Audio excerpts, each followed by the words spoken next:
you need to have your own texture stamp tool with your name on it ready to go. So you think your slab is done, do you? Well, let's find out.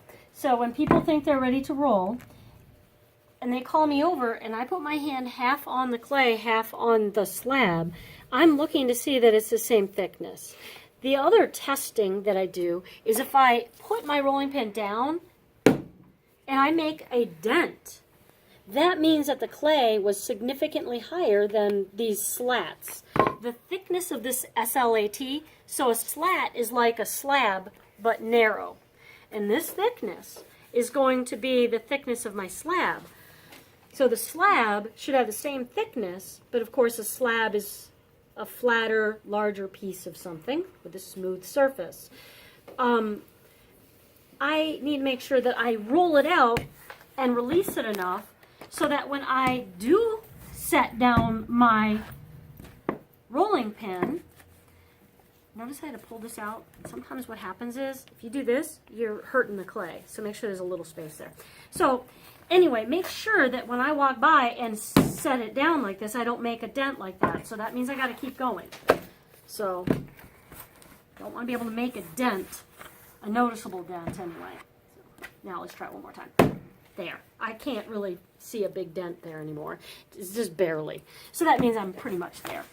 So, all right, when you think you're the right thickness, you better be, because if you're not, you're going to have a big, chunky, fat vase with uneven walls. So we want the thickness of the walls to be the same all the way around and all the way down.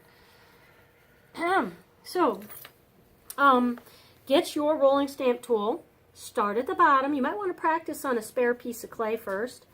That way you know you got it. And if you want a spare piece of clay to practice on, just ask. But you can see how I am rolling in one continuous motion. I'm pressing pretty hard. How hard am I pressing?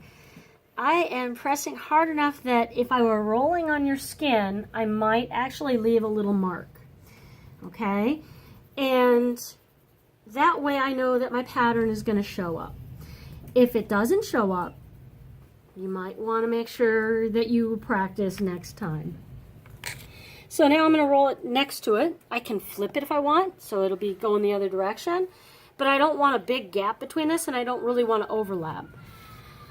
Now, what's really important now is after you roll your pattern on there, there is something that you absolutely positively must do, and when people don't do it, you can hear me, I'm getting a little, upset. So it's important that if you want to do this so that it doesn't rip up later, you gently lift it up so it's not stuck onto the table. So gently lift it up, gently set it down. Before you cut it, it needs to be released from the table so it's not stuck on there, because once I cut it, I don't want to have to be doing any peeling. So we are ready to cut out your shape. I probably can get 2 pieces out of this. So it doesn't really matter. I mean, I could even go on an angle if I wanted. That might be kind of artistic. If I wanted to, I could do it at a severe angle. This won't work because the corner's hanging off here. So if your corner's hanging off here, don't do it. So I'm going to go ahead and just be boring and go straight up and down. Maybe you're not boring.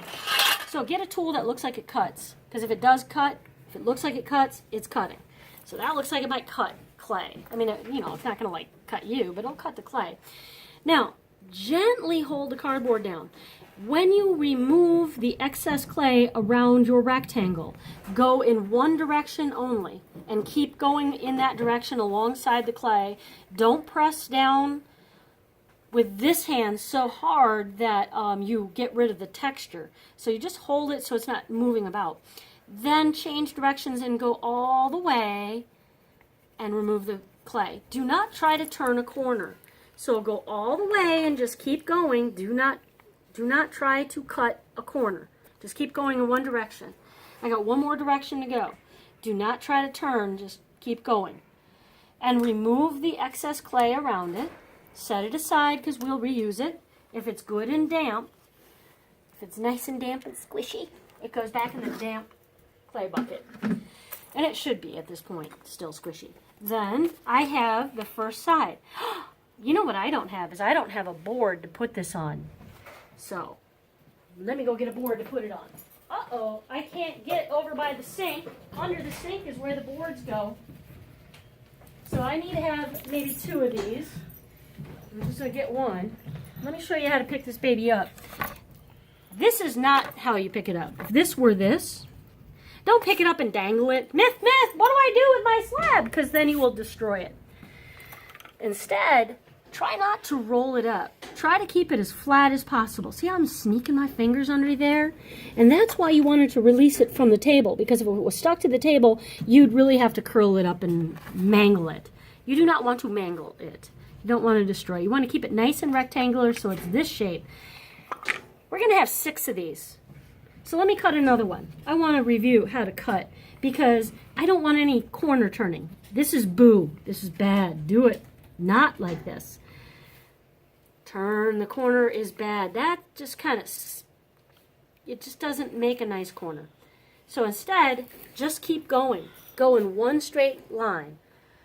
One continuous straight line. Do not try to turn a corner, just keep going. And also, make sure this doesn't move, but don't press so hard that you get rid of your cool design. You want to keep your cool design. And then, remove the excess clay around it. And again, when you pick it up, it's 2 hands. Both hands work together to gently get under there, and both hands carry it like a fragile baby over to your board, and you keep it flat. We need to talk about storing this later. Done? Yep.